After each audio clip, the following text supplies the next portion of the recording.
বোমা বিস্ফোৰণৰ ফলতে ভাৰতীয় এজন ছাত্ৰই প্ৰাণ হেৰুৱাইছে। যোৱাকালি ইউক্ৰেইন আৰু ৰাছিয়াৰ মাজত হৈছিল শান্তি আলোচনা। এই শান্তি আলোচনাৰ সিদ্ধান্ত কি হ'ল? এই শান্তি আলোচনাৰ মাজতে ফ্ৰান্সৰ প্ৰেছিডেণ্ট ইমানুৱেল মেক্ৰনে ফোন কৰিছিল পুটিনলৈ। 1.5 ঘণ্টা জোৰা এই বাৰ্তালাপত কি আলোচনা কৰিলে ইমানুৱেল মেক্ৰন আৰু পুটিনে? আৰু অৱশেষত ৰাছিয়াই ভয়ানক ৰূপে আক্ৰমণ কৰিছে ইউক্ৰেইনৰ ওপৰত। ৰাছিয়াই প্ৰয়োগ কৰিছে ফাদাৰ অফ অল বম নামৰ বমটোৰ জৰিয়তে। সো সকলোখিনি খবৰ জানিম আজিৰ এই ভিডিঅ'টোত, গতিকে ভিডিঅ'টো স্কিপ নকৰাকৈ শেষলৈকে চাব। নমস্কাৰ, মই আপোনালোক সকলোকে এন4ইউ আছামিজ ইউটিউব চেনেলটোলৈ স্বাগতম জনাইছো। আপোনালোকে যদি ৰাষ্ট্ৰীয় অন্তঃৰাষ্ট্ৰীয় খবৰসমূহ সময়মতে পাই থাকিব বিচাৰে তেতিয়াহ'লে প্লিজ এই চেনেলটো ছাবস্ক্ৰাইব কৰি লৈ অল নটিফিকেশ্যন অন কৰি ল'ব।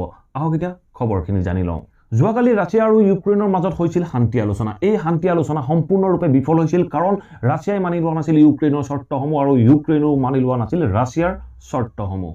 5 ঘণ্টা জোৰা এই শান্তি আলোচনা কোনো সিদ্ধান্তত উপনীত হ'ব পৰা নাছিল আৰু দ্বিতীয় শান্তি আলোচনাৰ বাবে এই দুয়োখন দেশ অপেক্ষা কৰিব লাগিব। দ্বিতীয় শান্তি আলোচনা অনুষ্ঠিত হ'ব পোলেণ্ড আৰু বেলাৰুছৰ সীমাৱৰ্তী অঞ্চলত। এই শান্তি আলোচনা চলি থকাৰ মাজতে ফ্ৰান্সৰ প্ৰেছিডেণ্ট ইমানুৱেল মেক্ৰনে ফোন কৰিছিল পুটিনলৈ।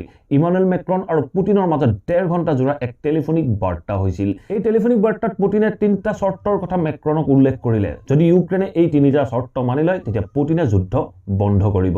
কি এই 3টা চৰ্ত আপোনালোকে হয়তো জানিবলৈ নিশ্চয় ইচ্ছুক হৈ আছে। পুটিনে উল্লেখ কৰা প্ৰথম চৰ্তটো হ'ল ক্ৰিমিয়াক ৰাছিয়াৰ অংশ হিচাপে স্বীকৃতি দিব লাগে।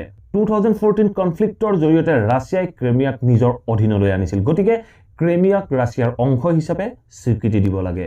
পুটিনে উল্লেখ কৰা দ্বিতীয় চৰ্তটো হ'ল ইউক্ৰেইন ডিমিলিটাইজ কৰিব লাগে। ইউক্ৰেইনত কোনো সৈন্য বাহিনী থাকিব নালাগে, ইউক্ৰেইনৰ সৈন্য বাহিনী জিৰ' কৰিব লাগে।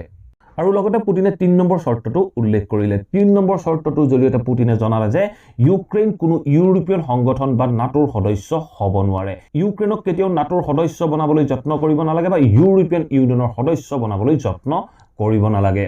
ইউক্ৰেইনে ইয়াৰ প্ৰত্যুত্তৰত ইউৰোপীয়ান ইউনিয়নৰ সদস্য হ'বৰ বাবে আবেদন কৰিছে আৰু এই আবেদন পত্ৰত ইউক্ৰেইনৰ ৰাষ্ট্ৰপ্ৰধানগৰাকী আৰু প্ৰধানমন্ত্ৰীগৰাকীয়ে হস্তাক্ষৰ কৰিছে। আৰু ইয়াৰ বিপৰীতে ৰাছিয়াই আজি ইউক্ৰেইনৰ ওপৰত ভেকুম বোমেৰে আক্ৰমণ কৰিছে। ভেকুম বোম এনে এটা বোম যিটো বোম ব্লাষ্ট হোৱাৰ পিছত বায়ুমণ্ডলত থকা অক্সিজেনখিনি জ্বলাই পেলায়, যাৰ ফলত বোম ব্লাষ্ট হোৱা এৰিয়াটোৰ তাপমাত্ৰা অতিমাত্ৰা বৃদ্ধি পায় আৰু যি শত্ৰু সৈন্য থাকে সেই শত্ৰু সৈন্যজনে এক কষ্টকৰ মৃত্যু পায়। ৰুছীয় সৈন্যই ইউক্ৰেইনৰ ওপৰত আক্ৰমণ তীব্ৰতৰ কৰি তুলিছে। ৰুছীয় সৈন্যই সকলো দিশৰ পৰা ইউক্ৰেইনক আক্ৰমণ কৰিছে, অস্ত্ৰ শস্ত্ৰ বোম আদি সকলোবোৰ প্ৰয়োগ কৰিছে। ইউক্ৰেইনৰ খাৰ্কিভ অঞ্চলত ৰুছী সেনাৰ বোমা বিস্ফোৰণত এজন ভাৰতীয় ছাত্ৰই প্ৰাণ হেৰুৱাইছে। এই ভাৰতীয় ছাত্ৰজনে খোৱা বোৱা বস্তুৰ ল'বৰ বাবে এখন শ্বপিং মললৈ গৈছিল। এই শ্বপিং মলত থাকোঁতেই তেখেতৰ প্ৰাণ গৈছে। ৰুছ প্ৰশাসনে ভাবিছিল যে ইউক্ৰেইনক 2 দিন বা এদিনৰ ভিতৰতে নিজ দখললৈ আনিব। 2 এদিনৰ ভিতৰত দখললৈ আনিব নোৱাৰাৰ বাবে ৰাছিয়া প্ৰশাসনৰ ওপৰত বিভিন্ন বেন আদি লাগিছে। গতিকে ৰাছিয়া প্ৰশাসনে যিমান পাৰে সিমান সোনকালে ইউক্ৰেইনক নিজ দখললৈ আনিবলৈ যত্ন কৰিছে। তাৰ বাবে ৰাছিয়া প্ৰশাসনে 64 কিলোমিটাৰ দীঘলীয়া সেনা ইউক্ৰেইনলৈ পঠাই আছে।